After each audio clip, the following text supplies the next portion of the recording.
All right, so we are beginning Unit 3, and so these are going to be the lectures for Chapter 6.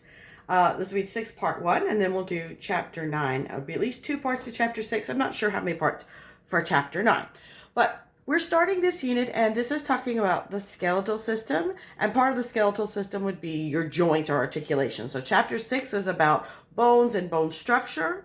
And notice we skip over 7 and 8 for lecture. That's because that's basically the naming of the bones and the bone features, like all the parts of the axial skeleton and the appendicular skeleton. And you would be doing that during your lab time. And so we don't really go over that in lecture. And then Chapter 9, articulations, is included in this unit. So kind of you're sort of studying 4 chapters at once.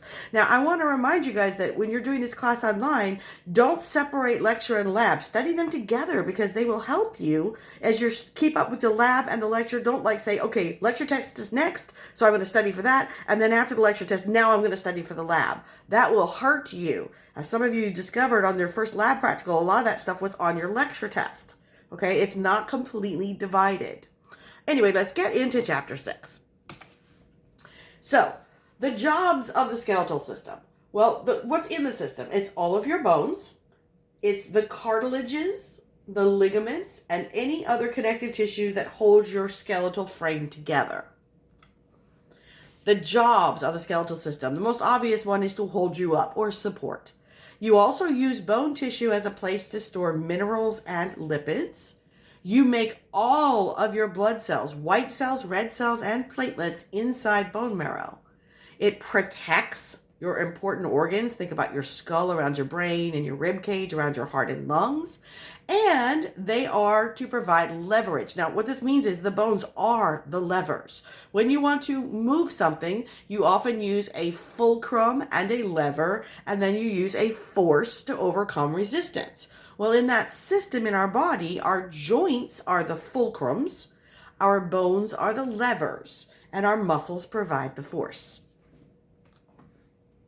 So we can classify the bones in your skeleton by their shape or by their structure. So we're going to start out with the different shapes of bones. And these are the categories of shapes. There are sutural bones, irregular bones, short bones, flat bones, long bones, and sesamoid bones. So we're going to go through each of these. So sutural bones are formed between the sutures. Now, the only place on your body that you have sutures is in the skull. Okay, where the different spots of ossification grew together and it kind of looks like it's been stitched up. And a sutural bone sometimes forms when the two bone ossification centers don't exactly meet in the middle, and we get a little piece of bone trapped in the middle of a suture. They're also called Wormian bones. Now, these would vary from person to person. Not everyone has them. And their borders would fit together with the other skull bones like the pieces of a jigsaw puzzle. Okay, so that's what a sutural bone is.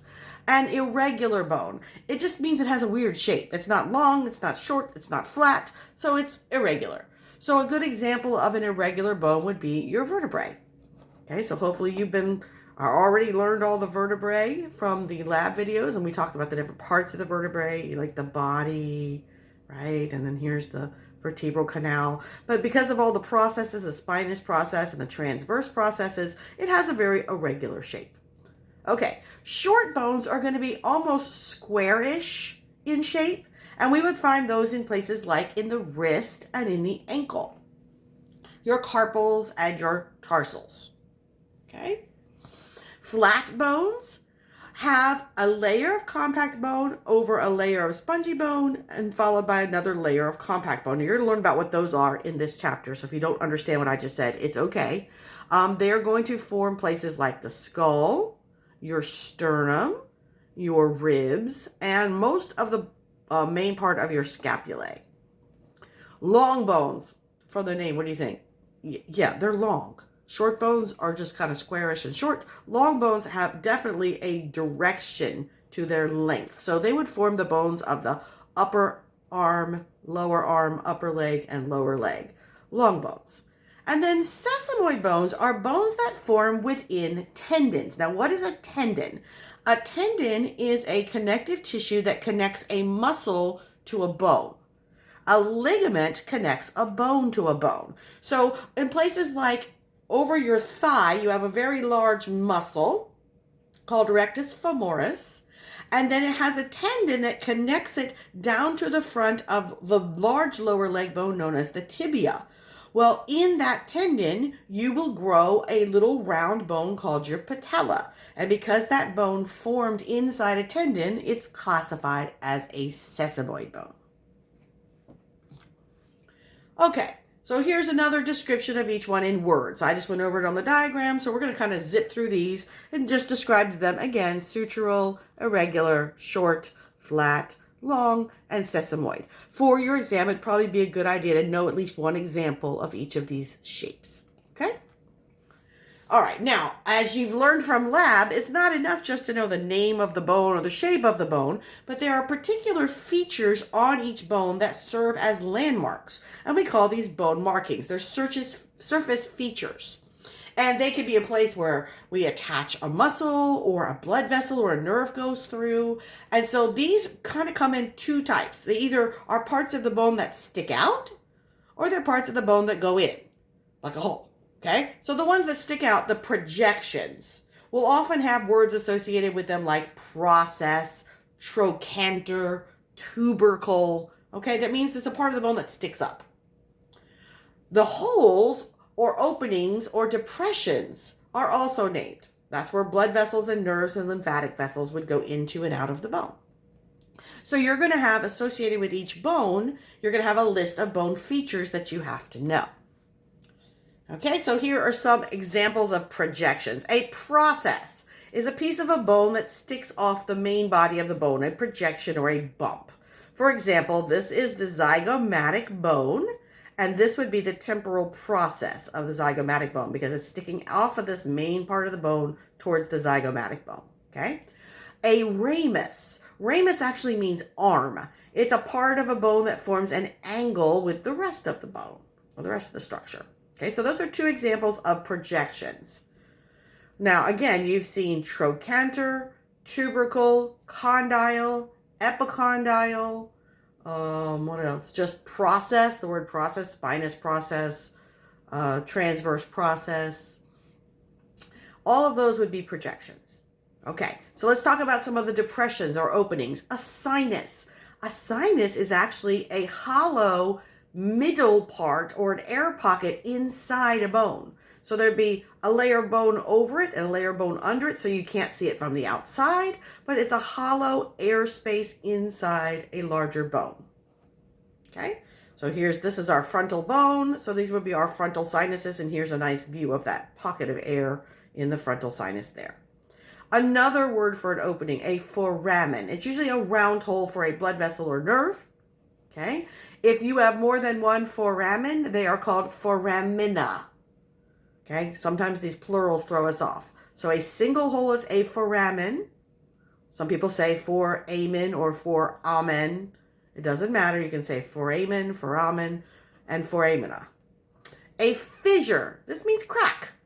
So a fissure is a deep furrow, cleft, or slit. Now, in our language, we don't use the word furrow or cleft very often, but that's the definition. So these back here would be fissures. This is the superior orbital fissure, and then this other side, I call this the boomerang shape. The bottom of the boomerang here would be the inferior orbital fissure. If you have a tunnel through a thick part of a bone, it's called a meatus. Passage or channel, especially if it leads into a canal. And then a canal is a duct or channel. Okay, so you've seen all of these already in learning your bone features for lab. Here are some other non-skull features. Depressions, a sulcus or a fossa. Fossa is like a shallow bowl. And often a fossa will be a joint part where a tubercle or a condyle would fit in. Projections, things that stick up. Trochanters, crests, spines, lines, tubercles, tuberosity. A tuberosity is not just a bump, it's a rough bump or a rough spot.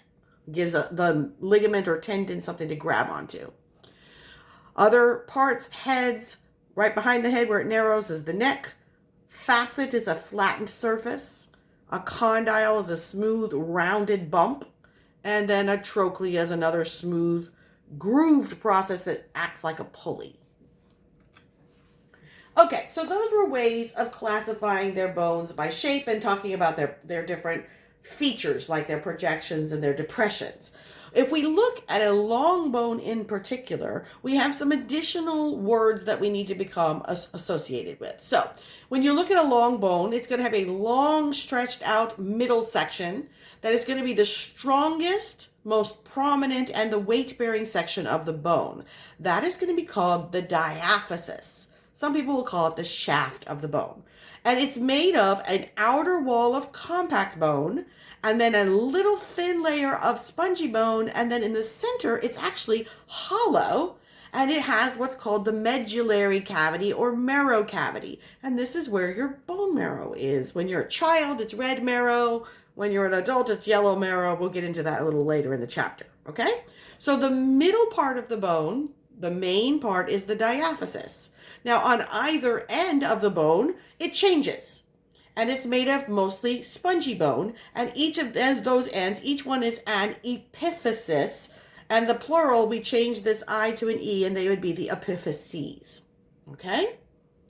And then when we're transitioning from the diaphysis to the epiphysis, we're going to have this little intermediate section that's called the metaphysis. And that's going to be where we're transitioning from spongy bone mostly to compact bone on the outside. So here is an example. Here is a slice through a left femur.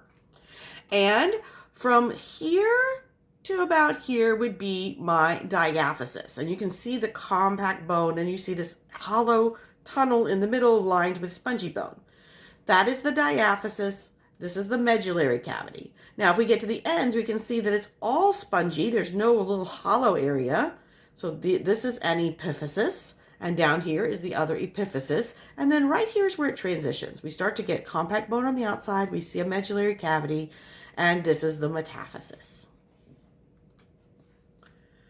Now, we can also look at the structure of flat bones. Now, the difference is they don't have a full medullary cavity. Instead, it's kind of a sandwich of compact bone, spongy bone, compact bone. And if it's in your cranium or your skull, then the layer of spongy bone in the middle has another older term. It's called diploid. Okay, so if you ever see that word, diploid, in an anatomy book, it's just talking about the spongy bone layer in between the compact layers of a skull bone. And this is what it looks like. So we just took a little piece of this frontal bone here, and we have our compact bone, we have our spongy bone, our diploid, and then we have our compact bone again. Okay? Now, bone tissue itself is a lot of supportive connective tissue, a lot of fibers, a lot of minerals, and it has living cells in it. So it has a solid matrix that is collagen fibers. Now, the matrix itself is going to be largely inorganic. That means it's made of minerals. And then we're going to combine it with the organic collagen fibers, and it gives bone some unique qualities. Bone can resist twisting forces better than steel. Isn't that amazing? Now, we all know we can break bones. Probably many of us have broken bones. I have. So it's not as strong as steel in all ways, but as far as resisting twisting or torsion, it's as strong as steel. So bone has a dense matrix because we're going to incorporate calcium salts into our living tissue. And then we're going to have living cells in holes in those calcium salts. And so just like we did in the cartilage, we're going to make a little hole for this bone cell called a lacuna. And if there's more than one, we just put an E at the end and call them lacunae or lacunae. Okay. Now, the thing about this is because the matrix is solid, we need a way to get our oxygen and nutrients to these living cells. And so they'll be organized in shapes around a blood vessel. And the building block of compact bone is going to be called an osteon. And then even that being close to the blood vessel isn't good enough because oxygen can't diffuse through the solid matrix of bone. So we have to put lots of tiny cracks, little tiny canals that lead from the blood vessel out to the lacunae. And those cracks are called canaliculi. Now you can see the word canal in there. And then iculi is little bitty, little tiny canals. Okay, now we're going to cover the outside of the bone with a connective tissue membrane called a periosteum that has two layers. It's going to have a cellular layer and a fibrous layer. The fibrous layer is going to become continuous with tendons and ligaments. And the inner layer is going to be where we're going to have our osteoblast, or the cells that create bone matrix. So what is this bone matrix? It's going to be made of mostly calcium phosphate. That's about 2/3 of it. And then it will also combine with calcium hydroxide to form a unique thing called hydroxyapatite. You do not have to worry about learning these chemical formulas. I will not ask them. I will use the word hydroxyapatite on the exam though. So you want to make sure you know what that is. What does it mean? Sometimes we'll also have other calcium salts such as calcium carbonate, or we'll incorporate magnesium. So this is another place we can store magnesium in our body, is in magnesium salt form. Now, I mentioned that we need this inorganic part and we need the organic part. So imagine, let's see another analogy. Concrete. If you're going to make something out of concrete, you don't just like mix up the concrete cement and just dump it out. You wouldn't have any shape to it, right? So there has to be a form. And often they will reinforce the concrete inside with something called rebar. It's like a metal grate, and they can shape the rebar. Let's say you wanted to make a column. So you would wrap the rebar into a cylindrical shape, and then you would put a form around it, and you would pour the concrete over the whole thing. So you would have the rebar embedded inside the concrete. That's kind of how your bones work. The rebar is the collagen fibers. Now, why do you put rebar in concrete? Well, to give it structural strength, and because concrete as a material expands and contracts based on weather, based on temperature and humidity, it gives a little bit of wiggle room for the expansion and contraction of the concrete. So by having these holes through the concrete in the form of rebar, then it gives us a little bit of ability to expand and contract without cracking. In our bodies, in our bones, the collagen fibers give us structural strength, and they bring in enough moisture so that the matrix of the bone salts don't crack. Okay? So the fibers, the collagen fibers, act like rebar, while the mineral salts, the hydroxyapatite, acts like the concrete. So if we tried to separate these in our bones would not behave the same way. If we took away all of the concrete, the calcium matrix, the hydroxyapatite, the bone might look like a normal bone, but it is very bendable. Like that. Look at that. Could that hold you up? No. So if I put this bone into a chemical that dissolved away all the calcium salts, all the hydroxyapatite, what I'm left with is the collagen fibers. And fibers are kind of rubbery.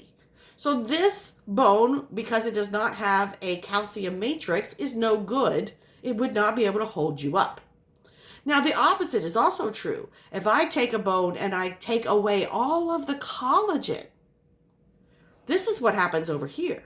If we take away the collagen, all we're left with is this dry bone salt, and the bone shatters. It's too brittle. So again, without the bone salt, it's bendable. Without the collagen, it's brittle. And so only way a bone can actually do what it needs to do is if we combine these materials. So the proteins that are in the bone matrix, about 1/3 of the bone mass is made of these collagen fibers. And we're going to arrange them in layers in the osteon. We're going to see what an osteon is in a few minutes. And we're going to change the direction of the collagen in each layer. That's what gives us the separation from lamella to lamella. And by changing the direction of the collagen, we're changing the direction of the strength within the bone. So I'll have strength in more than one direction. Inside, we also have living cells. They are only 2% of the mass of the bone, though. So they're not contributing a whole lot to the strength or stability of the bone. But the 4 types we're going to see are called osteogenic cells, osteoblasts, osteocytes, and osteoclasts. Now, if you remember back from the lessons for lab on classifying the cells, blasts build matrix, clasts destroy matrix, and cytes live in the matrix. And osteogenic cells are what give us these other 3 types. They're kind of like the stem cells. Okay, So another name for osteogenic is osteoprogenitor. Anytime you see gen, that's like Genesis, the beginning, to make something. Okay? These are mesenchymal cells that will make osteoblasts.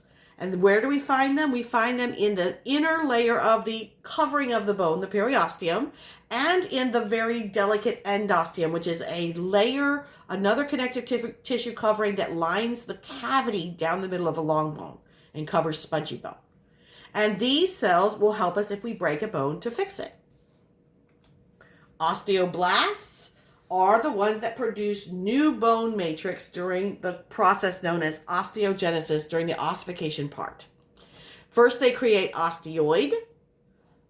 It's not yet calcified. It's primarily proteins. And then they will calcify the osteoid into the true hydroxyapatite collagen combo. Osteoblasts surrounded by bone matrix, once they build themselves a little home with matrix all around, well, then they have no choice. They just become osteocytes and they begin living in their little lacuna. Osteocytes are mature bone cells that do not divide, and they live in the lacuna between the layers of matrix known as lamella.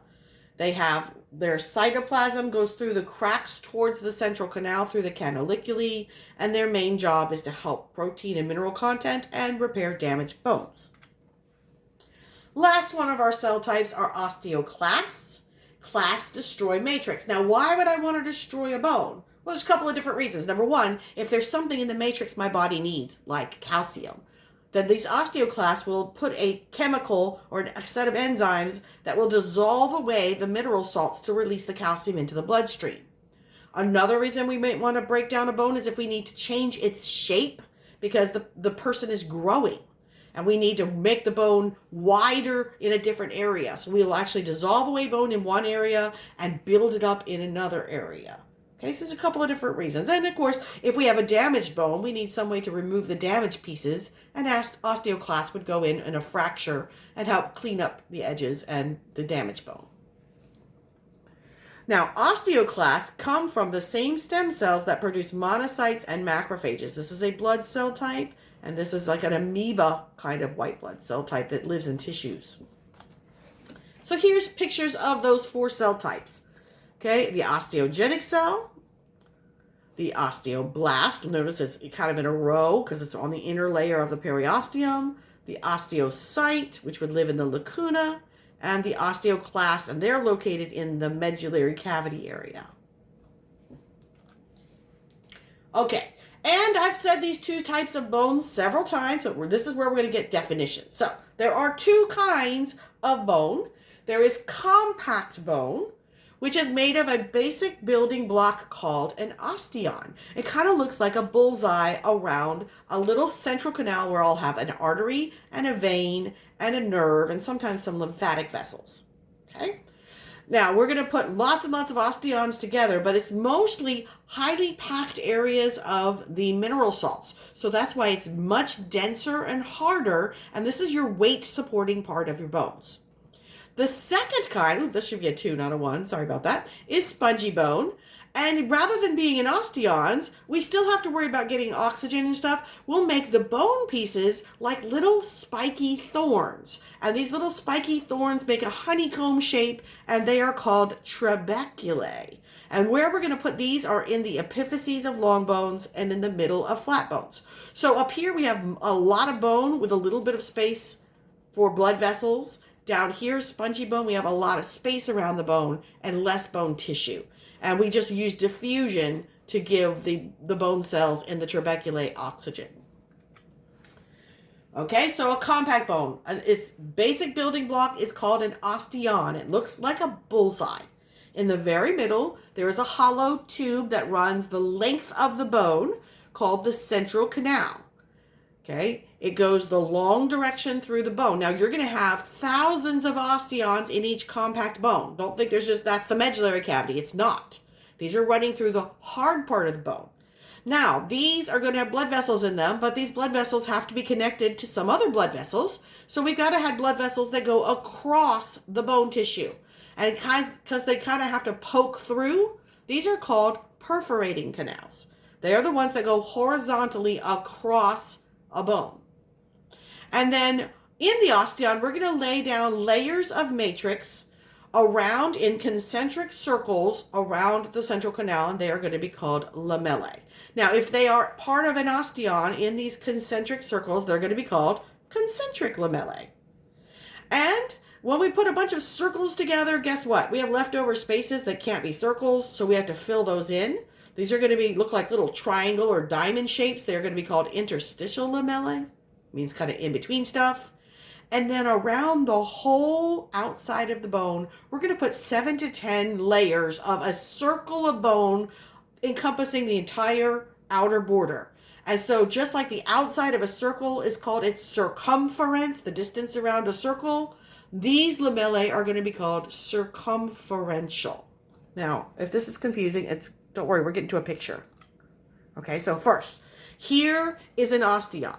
There's the central canal, and in here I'd find an artery and a vein and probably a nerve and a lymphatic vessel.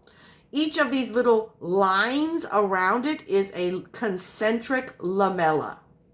Plural of lamella is lamellae. You just put an E at the end. These little holes here would be my lacunae, where my osteocytes would live. Okay, here's another osteon. Here's my central canal. Here are my concentric lamellae. And why can't I just keep going and going and going? Because these living cells are depending on the oxygen and nutrients from these vessels, and it can only diffuse so far before the concentration is too low to support living cells. So I have to put multiple osteons together. But again, osteons are circular in shape, and when you start adding more and more circles together, we have these in-between areas where we can't really fit circles. These lamellae are going to be my interstitial lamellae. So here is a diagram that should look very much like the bone wedge model that you saw in the lab video. Okay, so I can show you all of these things. So this is the center of the bone. This part is like a pie-shaped piece out of a long bone. And this is where the medullary cavity would begin. So the bone marrow would be here. Okay, these little honeycomby shapes, these are the spongy bone trabeculae. And it's a thin layer of spongy bone that faces the medullary cavity. Then I get into the compact bone, which is made of all of these osteons. See these circles? These long up and down blood vessels in the central canals go the length of the bone. Okay, they're within each central canal. And then these blood vessels, which cut across sideways, would be my perforating canals and perforating vessels to connect them. Now, again, let's look at one osteon. Here's my venule and capillary. Then I have a lamella and a lamella. And look, there's another lamella. These are inside each other. So they are called concentric. They share the same center. Concentric lamellae. And then this little weird shape here and this little really weird shape here would be interstitial lamellae, where we couldn't fit another whole circle. And then out here on the outer edge of the whole bone, we'd have 1, 2, 3. They only showed us 4 circumferential lamellae. And then the periosteum would be right here. Okay, the endosteum is the inner lining that would be over the surface of the trabeculae. This is an up-close picture of a single osteon. So again, we have our vein and our artery. We have our concentric lamellae. These little seed shapes are my lacunae, and inside would be an osteocyte. And these little cracks here, leading from the central canal out to the cells, would be my canaliculi. And this is what I was mentioning before. We're going to alternate the collagen fiber direction in each layer of a concentric lamella to give us strength in several directions at once. Okay, so I'm going to stop this video here, and we will pick up the next video with spongy bone.